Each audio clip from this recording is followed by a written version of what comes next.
Franka Butayi twogera ku nteekateeka oba engeri gye weetegekeddemu omwaka ogwa 2024 otuwadde ekiro ekisooka nti genda okumanya boundaries ezo zigenda kuyamba nnyo okutaasa ndowooza ne boundaries zitera okubeera mu ddiini yaffe ez'amateeka 10 ezo ziba zitutangira kubaako bikujja ku mulamwa neera mu ngeri y'emu abantu balina mindsets ez'enjawulo bw'osanga omuntu nga ewaabwe oba oli awo abamu nga si bantu bw'ogamba nti bagagga buli lwonyumya ku bintu bino bagamba era abo boogera lwakuba abo era boogera lwakuba abo neweesinga nga abantu basigalira olwa mindset otugambye nti oteeka oba n'ekigendererwa goolo gy'ogenda maaso n'okusamba kuba gy'olaba naye waliwo omuntu atalina mindset ya goolo era buli lunaku olukyanga bwe lukedde bwe lugenda era ng'enjogera bwegamba nti bw'ototeekateeka era oba oteeseteese naye nga ku luno oteeseteese kulemererwa so iba pulaani naye nga pulaani yo yakulemererwa abalala baba bateekateeka okuyitamu gwe nga pulaani yo yakukola ki Morris ekimu ku bintu byenjagala okulondayo katono emabega we tukomye nti omuntu bw'abeera ne goal efuuka ekiruubirirwa kye efuuka kyalaba ate tebeera beezi goal naye eteekwa kubeera goal eyaka mu mutima gwo burning nga okuyaayana kw'okukituukiriza ng'okuwulira ekukoledde kuba abantu bangi balina wish thinking goals lumu nange mba ndi awo nga nina beach nga nange nina kati ebyo si bye tugamba okubeerawo nga olina ozimba castles in the air ebizimbe ebibyo bizimba nga tekuli misingi naye ng'olaba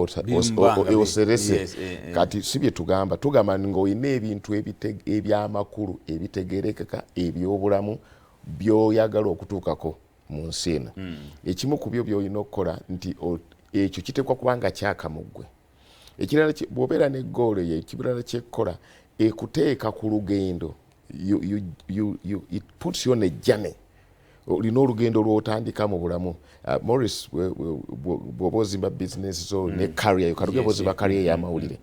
olina olugendo lwewakwata kitegeeza olina n'ebitabo by'osoma olina abantu b'ogoberera nze nzikiriza nti olinayo munnamawulire egugamba nti oyo nga omutunuulira enjogera ye enkola ye y'ebintu omusomako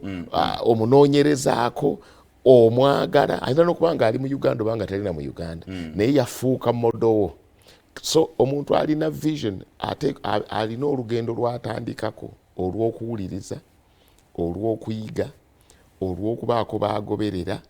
okugamba ng'ate kyaka mu ye tayagala tekifa mu ye ekintu ekirala kati awo we tulaze awalala nti omuntu bw'abeera ne kyagoba ateekwa okukyusa n'ebirowoozo bye endowooza ebyo byabali omanyi waffe baatuloga nze nva mu kyalo nasoma kitono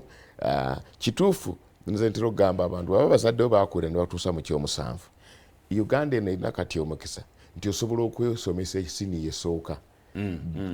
kubanga tosuubirayo muntu agenda kutandikako paka akumalirize mu buli kimu kyonna nonyigira abakuyambyeko ate kitundu waliwo abantu mu bulamu bwaffe mulimu abantu nga bajjamu lwa season eyo lwa wiiki eyo lwa bizinensi eyo lwa lujja olwo lwa kuconnectinga ku muntu oyo nga ye ekyamuleese mu bulamu bwo kukutuusa ku muntu gundi kati ng'oyo ate gwakutuusaako yagenda okutwala awaddako kati ate abamu oyagala kusigala kwono ye ng'omulimu gwe gwaggwa kati endowooza eyo egamba abo balaba bali ku TV abo balaba bazaalibwa mu famire ennene abo balaba bo bali connected mu mawanga gaabwe abo bo balaba baamala eyo omuntu ateekwa ogivaamu ekimu ku bintu ebirina okukyukira ddala mu bulamu bwaffe bayibuli etuyigamba mu Befeso ndowooza essuula ya 3 ndowooza onyiriri nga 23 negamba tulina okuzza endowooza zaffe obujja renewing your mind omuntu ateekwa okuzza obujja endowooza ye buli kaseera ate buli lunaku lwaki eno ensi gye tuli Morris erina amaanyi agagifuga aga mirundi eki amaanyi amabi n'amalungi amalungi gakuyita okugenda mu maaso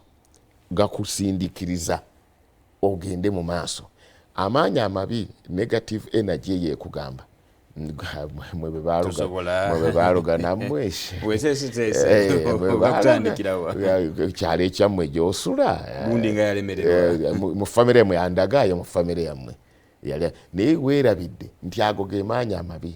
oluusi galeeta n'abantu mwatwata amaanyi amabi gakula oluusi gamalina okuleeta abantu ne basooka ne boogera nga aboogera ebirungi naye nga bakujja ku mulamwa. For example, wakedde ku makya ng'ogenderedde nti omwaka guno ngenda ku savinga n'okukekkereza obukadde 5. Olinagira nti kakati ebyo ebyokusavinga sente bikyakola goba ddiiru eno ekutuke kati obadde okuŋŋanyizaawo meka n'akikubalira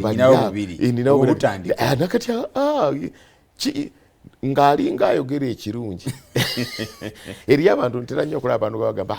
tetombuulira bya Katonda Katonda naye gyali nze olw'ojuzi gwe nawulire nga nze ne mu ggulu saagala genda ne mutunula njagala wano wendi njagala wano ku nsi wendi naye yeerabidde oyagala omugamba abantu tobalaba abava ku nsi Yesu oyagala okubeera no ku nsi era ffenna weetuli for a certain time naye tolaba nti abantu bangi buli lunaku bavaawo wadde baagalawo nnyo n'abanyumirwawo bavaawo abali obulungi bavaawo abali obubi bavaawo so you can't say nze ne Katonda saagala. Bayibuli yange ngamba nti omusirusiru ayogedde nti teri Katonda kubanga tukkize tugaane that power is there amaanyi ago naye nze bwe nsoma Bayibuli mu Yeremiya essula 29 olunyolo 11 lugamba nti kubanga nina entegeka ennungi gy'oli bw'ayogera Mukama. Katonda yagamba alina entegeka ennungi. So buli munnayuganda ndaba kati abamu bagendagane ate nze nga nina ebibi bingi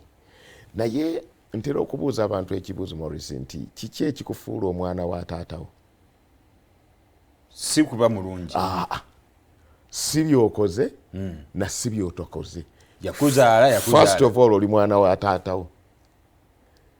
kati byokoze ebirungi ne byotokoze ebirungi byemubidiringa nabyo ne kitaawo mu ngeri ndala naye kitaawo oli mutamiivu olina magezi mu kibiina oli mubbi oli mutemu ye kitaawo. Ate ku ssomero gye bagamba nti omwana oyo afuna 9 taatawo ye takulaba mu ba 9 alaba mutabani we. So ne Katonda bw'ali nti buli muntu ali andaba ateekwa okutegeera nti Katonda akwagaliza bulungi ate ekyo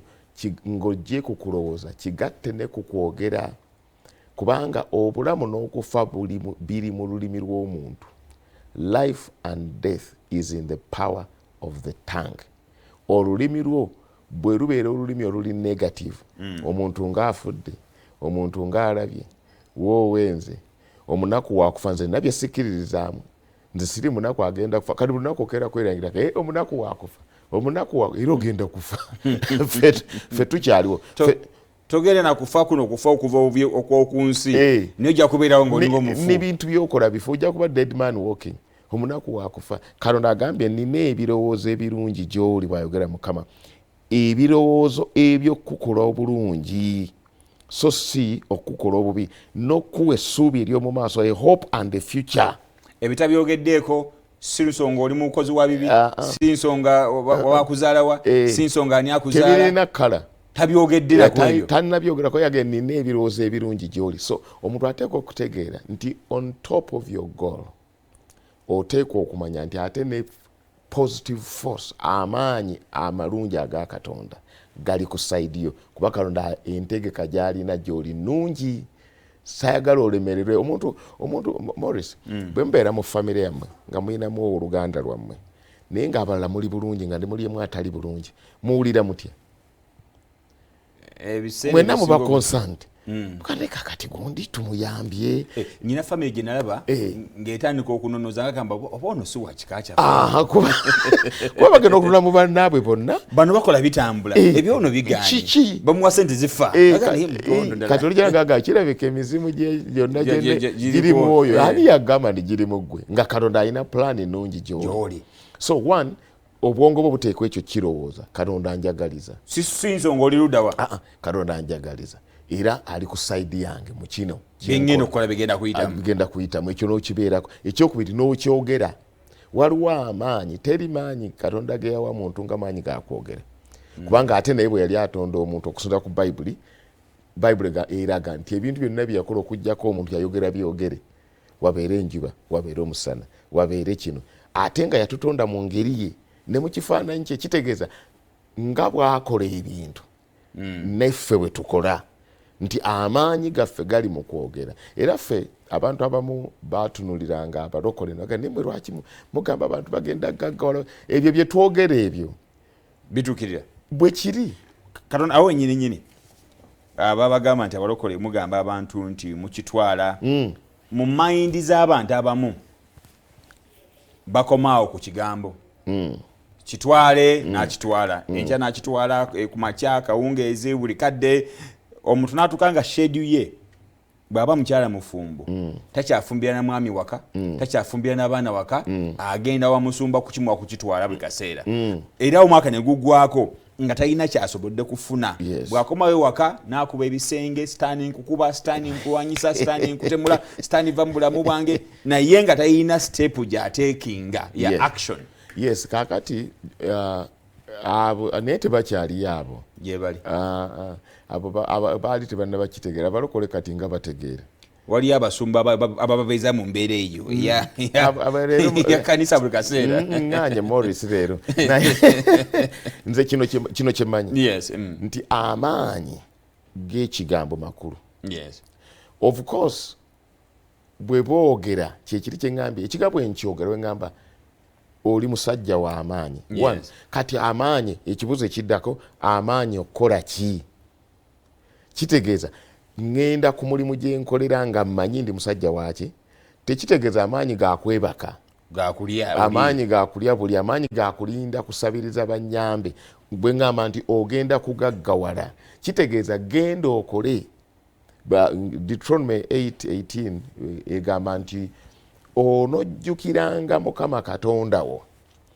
kubanga yakuwa amaanyi okukola obugagga. Owulira? So nze bwe njogera tegera nti ekyo ekigambo kye njogedde ekya Katonda kikuwa amaanyi ogenda okola obugagga. So so obuwishinge ndi n'abandi awo ng'ekituli kijja mu kasolya bw'ekiti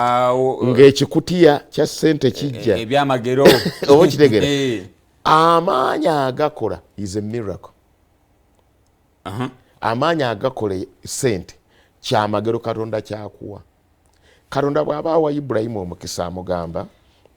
amugamba nti mu Lubereberye Sura 12 amugamba nti naakuwa omukisa ate naawe onoobeera omukisa. Oba kitegedde I'll bless you and you be a blessing. Kati abantu obawa mukisa ki? Morris bwe nkutte omutwalo gwange nenguwa omuntu omanyi kyaŋŋamba Mukama akuwa omukisa. Juzi nabadde ntambula ku kkubo aba traffic ne bannyimiza yadde omusajja n'omukazi nga mwaka gwakatandika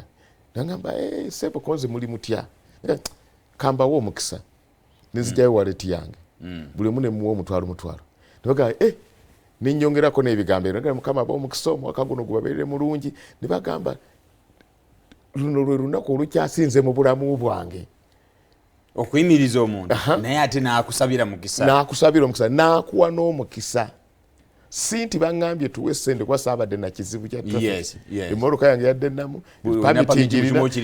third party kweri emipiira kwegiri naye ye yannyimiza kuba tamanyi oba byonna ebyo mbirina neŋŋamba kati ndowooza ekikunyimirizizza I have to bless you kubanga Katonda bw'atyo bw'ayagala naye tosobola ku blessinga when you are not blessed. Owo omukisa kubanga naawe olina ki omukisa ate omukisa guno Katonda bw'aguwadde Ibulayimu amugambye onoobeera w'omukisa eri abalala kubanga nkufudde ggwe omukisa n'akugamba nkuwadde amaanyi. Omwaka guno kitutegeere gwa ndaba ti Katonda yakuwa amaanyi okukola obugagga era bw'ogulawo omudaala gwo bw'oti ng'omugamba Mukama nziguddewo mpa amaanyi agakola ki obugagga. Buli kyenkwatako abagula bagule olaba n'owa keesi z'abafa asaba nagwo mukisa anti waliwo abafa ne babaziika mu mbugo kati ekimukolera bwe bamuziika mu keesi tagamba bantu mufe naye agamba abamabaze okufa tebakuziika mu mbugo bajje bagulekandi bannange singa leero wafayo nga bano abo Katonda batutte mu bagenze kesi bagule kunze baleme kusiika mu masuuka naje kubane bemba sirina kesi bajja kufa tebajja baziika ne kati nze so Katonda yakuwa omukisa ekyo omuntu alina okitegeera era njagala kugamba abantu olaba Morris kati abantu bangi kiri kyogenda bagenda bagamba kitole naye nga tebana kye bakoze kati kankuwa olunyiriri lumu mu Bayibuli muno omanyi senga naddero yanandibadde nze na penal codes senga nabadde MP nandibadde akati bino kulita penal codes agundi za Bayibuli nandibadde nze ne constitution senga nabadde musawo nandirese bitabo bya medicine ne olwo ndi mubuulizi nina kujja na Bayibuli mu lubereberye Katonda nga yakatonda omuntu ekintu kyasooka okukola mu ssuula ey'okubiri olunyirwa 15 wewonye yali tannaba na kumuwa mukazi kubanga atolo 18 gyagambira nti omusajja ono tasaana kuba yekka mu lwe 15 agamba Katonda n'atwala omuntu gwe yatonda mu nnimiro eya Eden okukola n'okulabirira olusuku olwo to work. Katulusome ndowooza. The Lord God took the man and put him in the garden of Eden to work it and to take care of it. Kati sirinayo muntu okukola Morris si kibonerezo. Mulimo Katonda gwakuwadde. Okukola si kikolimo. Wano wamuwa okukola yali tannaba na kwonoona. Ya muntu ayononera mu sura ya 3. Entulimu ya 2. Amaze okumutonda olwamutonda n'amugamba sebo jange nimiro ye ennimiro girabirire kati eno Uganda buli munna Uganda Katonda yagituwa yedeniyo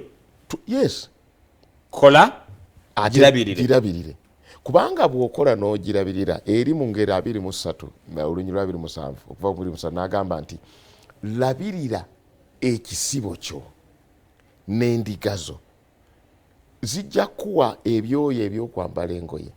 embuzi zikuwa amata ag'okunywa amaliba gakuwe ssente okugula ettaka weyongera okugaziwa kati omuntu yenna bw'abanga ali eyo atulaba ng'alowooza nti bajja mu wakati ng'alowooza omusumba ajja muyuliza olupapula mu Bayibuli amugeekana akapapula kateeke mu nsawo buli kaseera bw'ogenda mu kibuga kanyigeeko oba mwe katambala kayoka amafuta katambala kano beranga okosimuza entuuyo oyo katemba muveeko batugambe kola yamutwala kukola ninga okolokeriza ekigambo kye yakuwa amaanyi okukola jjukira n'olusuku yalukoze kitegeeza agambe n'okulongerako God creates the opportunities for you emyaganya agikuwa n'osisinkana abantu olinaga nkuwadde omulimu nina very example gye nabaddeko juzi omwami omu bamundeetedde nga n'emirimu gye njagala akole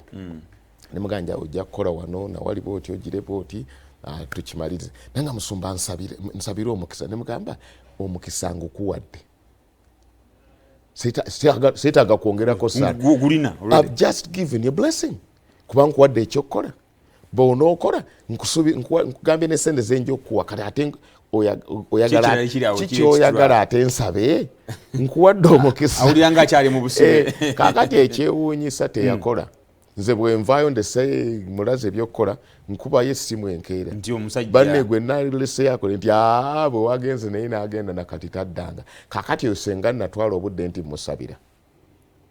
kubanga kyobadde omusabira afune obadde okimuwadde Katonda oyagala akuwa omukisa already agukuwadde one by giving a job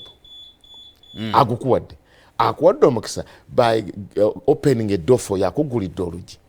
akuwadde omukisa abantu bakuyambye wali toyina akuyamba akuyambye okusoma somebody has paid your fees kati nga bw'otugambye bw'obadde onyumiza wano omusajja eyavuga akagaali paka Misiri okugenda okufuna scholarship n'asinga n'amugamba bye yeetaaga mu university eno yonna ngenda bikola sinziza ku kyokoze okuvuga akagaali n'otuuka wano kati watya nga otumusinganya atudde wansi yeekubagiza maama omunaku nze nvuze akagaali nvuze akagaali okuva omanyi eri abantu bakeera ku makya ne batuula ku mbalaza zaabwe naga nze omunaku waabwe era nze omwavu waabwe omwavu wakufa kale mutufuumulize enfuufu ye lwaki avuga endabiramu tumalirize tusibule abantu baffe njagala basiibula bwe nti ekisooka teeka omuwendo tegeera nti olina okuba ne goolo ekyokubiri olina okuba nga weerowoozaako bulungi kuba Katonda akulowooza bulungi ekyokusatu akamwako kaganye koogere ebirungi Katonda byakutaddeko. Ekyokuna Katonda yakwadde omukisa okukola guno omwaka okuba nti waguyingira kabona akategeeza nti Katonda akwadde another opportunity to be better, akwadde omwaganya okubeera obulungi. Teweerabira Katonda gemaanyi amalungi agali ku side yo. Simanyi bamondisa abantu mbawe ku simu yange gibawe 0702 161 068. Ntumidde nnyo Queen Helen Butayi ne bamemba bonna ba Restoration Assembly Church. Abantu ba Ssaabasajja Kabaka mwenna tuli awo mu zooni ey'okuna n'omukolo ogw'okutuuza ow'omuluka gwe naakulabye era nze ngenda okukulemberamu okusaba bwe nva wano nzijaawo. So ffenna tukuŋŋaana awo mu zooni ey'okuna okulaba nga omukolo ogwo ate tugutuukiriza. Weewaawo tweyanza nnyo tweyanze nkakasa nti gwalabye terefayini yaffe ensonga ozigoberedde era olina kyosobodde okuba nga oyigamu omwaka guno ogwa 2024. Wiikendi esooka tugimazeeko, tugenda ate kuyingira wiiki ey'okubiri. Njagala osigale ng'olaba terefayini yaffe. Ayi Katonda kuuma maaso moogi.